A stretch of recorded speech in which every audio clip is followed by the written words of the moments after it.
It's Wednesday, December 22nd, 2010. I'm Kevin McShann, and this is the McShann Sports Beat Report.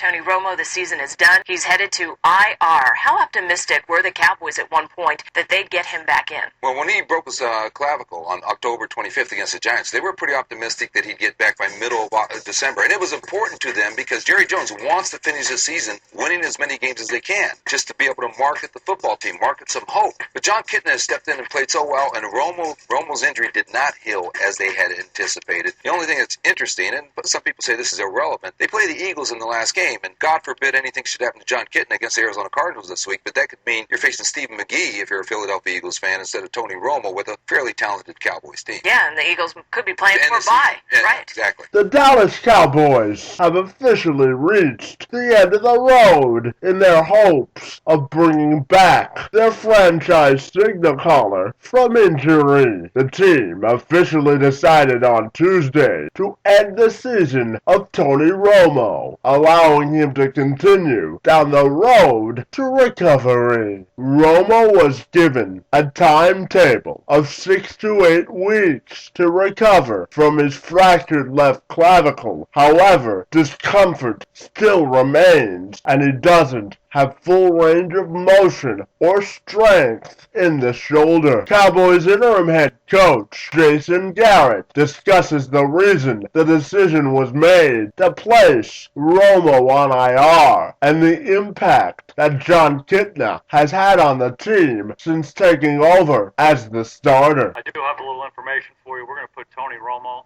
on injured reserve, and we're going to activate Teddy Williams from our practice roster. Yeah, like we've spoken here, it's been an ongoing process evaluating his injury and how he's felt. We talk to him, we talk to the medical people, and just on a daily basis we see how he progresses. And then when you factor that in with the time remaining in the season and the practice time that we want him to have before he's able to play in a game, we just felt like the timing was right to put him on injured reserve, and it gave us an opportunity to activate a player who we think has some potential for the last couple games.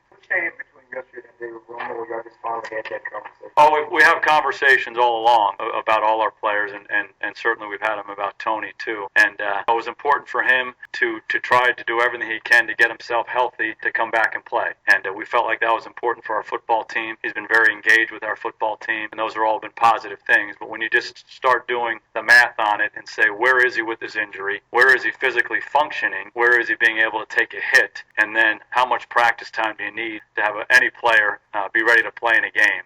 He's been out for 8 weeks now, and the standard for practicing well before you play in a game is high. And so we just felt when we factored all those things together, it just made sense to make this move. Will he continue to go on the road? Yeah. Will he continue to go on the road? Yes, he will. What's his? You said he has a function on game day. What has he been doing with Kitna and the coaches in between? Yeah, he has the headsets on, and he understands the plays that are being called, and just communicates with Wade Wilson and with John Kitna and really with the other guys too. I mean, he's played in this offense more than anybody has, so he has a real understanding of what we're trying to get accomplished, and he and John have a great relationship. And that quarterback trio of Wade Wilson and John Kitna and Romo and Stephen McGee as well, there's some productive things that go on during the game, and Tony's a big part of that. How beneficial has that been, considering taking on more of a role as the head coach? It's very helpful, very helpful. We have a good quarterback room.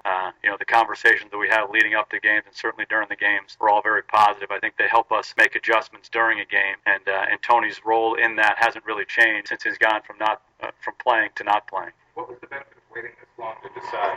Was there just to give him an opportunity to come back and play? He's the starting quarterback of our team, and just to give him every chance to come back and play. And it's important for him to try to get himself healthy as quickly as he can. and to have your mind set, hey, I'm coming back, I think that contributes to that. It just, when you put all the different factors together at this point, you say this was the right time to make this move. You talked a little bit about just wanting Romo to come back. Can you get into that a little bit more on just why it makes sense from a team standpoint and from his standpoint as far as being the position he is to be involved all the way down to the end? Oh, I think with any player, you want them to come back. They want to come back. Guys are in this league for a reason. They're great competitors. They want to play. Certainly, if you're the starting quarterback of a football team, you want to come back and play. And Tony has been gearing towards coming back and playing. He's been very dedicated to the rehab, and he's made progress. But ultimately, we just decided the nature of the injury and how he has to function physically, but also how he has to take a hit. We just felt like the risk was too great. But really, with all our players, you have to make these decisions about injured reserve, and really what you're trying to do is make calculated guesses about when they can come back, how much time they're going to have left in the season, and is it worthwhile to wait on that. We certainly felt it was worthwhile with Tony. You evaluated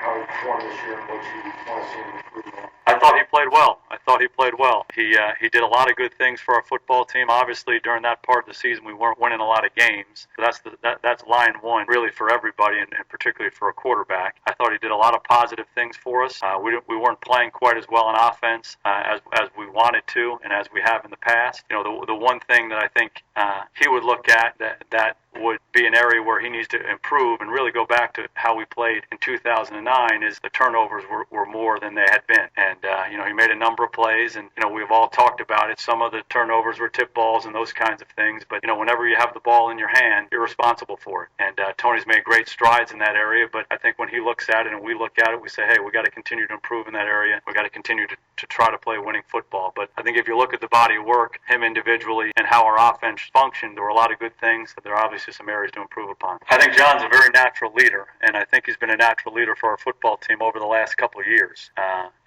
It's when you're in a leadership role like playing quarterback, some of those things come to the forefront more. But he's been a leader for our team the last couple of years in his role as a backup, how he interacts with the offensive players, the defensive players, the young players, and just the example he sets. So that's something that's been in place here for the last couple of years. Performance this year, and do you think he's the best backup in the NFL right now? Well, we're not going to get into comparisons, but he's certainly played well. There's no question about that.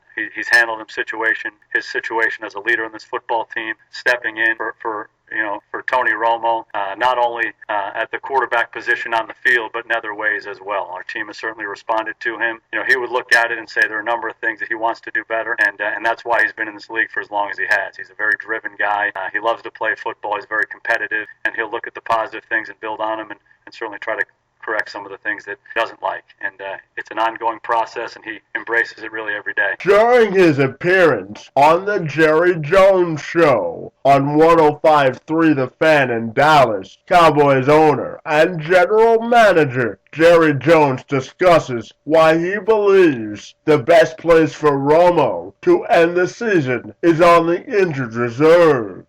So we're 2 weeks away from the end of the season. Let's get our weekly Tony Romo update from you. I know you were quoted a week ago or so, hopefully correctly, that you wanted to see Tony play. Your thoughts on the odds of that, and would you still like to see him in the last couple of weeks? Well, I visited with Tony yesterday and decided that to put him on IR, which means he won't be playing this year. And there was still a certain sensitivity there. He wasn't ready to play. Nothing would indicate that any attempt to practice this week would have him ready to do that. And, of course, it'd be real rusty if we didn't begin the process this week. So, and we needed the roster spot. We actually have a young player that another team wanted to take off the roster. Put on their roster off our practice squad, but we wanted to bring him on up to our main roster. Well, that process meant you need a spot on your main roster, and so we decided to make that decision. Who was that? Letty Williams. So Letty's we've had him in the secondary, but we've recently moved him over to receiver. But he's probably the fastest guy in the NFL. So he can actually say that he pushed Tony Romo to IR. Well, he was part of the decision, but I bet Tony's shoulder and how that felt had the most to do with that decision. Jerry, was Tony's shoulder hurt worse than you guys originally thought, or is it just taking them longer to heal? Not really. I think that we were looking at this thing very conservatively and should have, and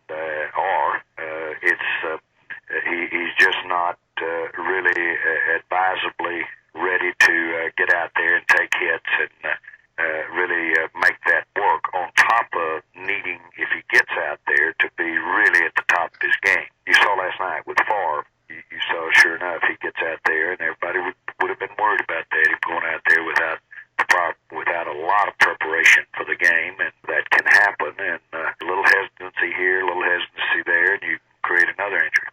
you wish you had pulled the trigger earlier on that in regard no, to not at all. We had no reason to, and we had all the options in the world to. We didn't need the spot at any time during these last several weeks, and not a bit.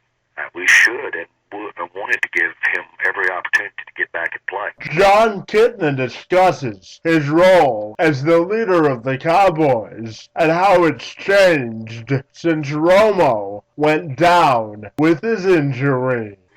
When Tony got hurt and he came in, did you really, knowing the nature of his injury, expect him to come back this year at all? Well, the thing I stated to him was I hope to play well enough to get us back into some sort of playoff race so that he could come back and play. That was, my intention all along.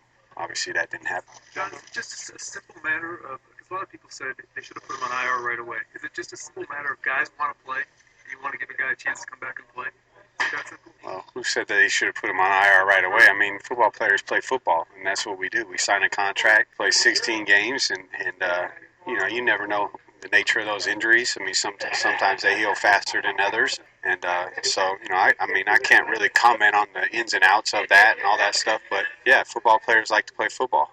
Anybody who's kind of played as well as you have, and you've talked repeatedly about, you know what your role is, but anybody who's played as well as you have would still have hopes for competing for the starting job. That's totally out of your mind, right? Yes. I don't even. That's not even a subject. There's no quarterback controversy here. No. I have a role on this football team. I signed a contract to be the backup to Tony, and that's my job. I'm supposed to play as well as I can when I get a chance to play if I have to play. So, you don't really know. I mean, I hadn't played since '08, and I only played 4 games that year, so you don't really know. But you just go by how you practice and all that stuff, and and so I felt good. I felt like I could do it if I got the opportunity. If it came up, and so it's gone fairly well. Not as well as I would have liked it to, but fairly well. Leadership natural or something to help me play quarterback? Yeah, you have to think about it all the time, but I think the best leaders are the ones that just they are who they are, and you don't force it. You don't have to really think about a lot of it. But you always have to be mindful of it as a quarterback because that's your position. But I just think that guys respond to people who become just who they are is them consistently every day. So that was never a concern for you as far as how teammates would respond to you? Always a concern. It's always a concern. And for me, while I had to step up and be the quarterback, and by that you are kind of a leader, I also don't want to overstep my bounds. I'm the backup quarterback. And so you have to always keep that in mind and understand that at some point Tony's coming back. And you can't have taken things so far one way that now, he has to do things, he has to change it back to the way he would like to. I have to continue to kind of go down the same train tracks that he was on. How do you have to be careful doing that? Just, not being so demanding that things are done your way or the way you want it done. I have to do things the way that they're accustomed to doing it. So it's more kind of adjusting to them more than saying, "Oh, this is how I've always done it." You guys got to get it my way. So. You have to admire the courage and conviction of Tony Romo. By all accounts, he's done everything in his power to ensure a speedy recovery. He's been dedicated and committed to his rehab. But at the end of the day, the Cowboys made a smart and sensible decision by shutting down Romo for the remainder of the season. It's been a disappointing season for Dallas with a record of 5-9, but they'll only go as far as Romo will take them, and they need to do everything in their power to keep his best interest at heart. And by placing him on the injured reserve, they've accomplished that goal. Now, with the pressure of trying to make a heroic return now lifted, Romo can turn all of his attention to earning a clean bill of health for America's team. Kevin McShann, Sports Beat, report.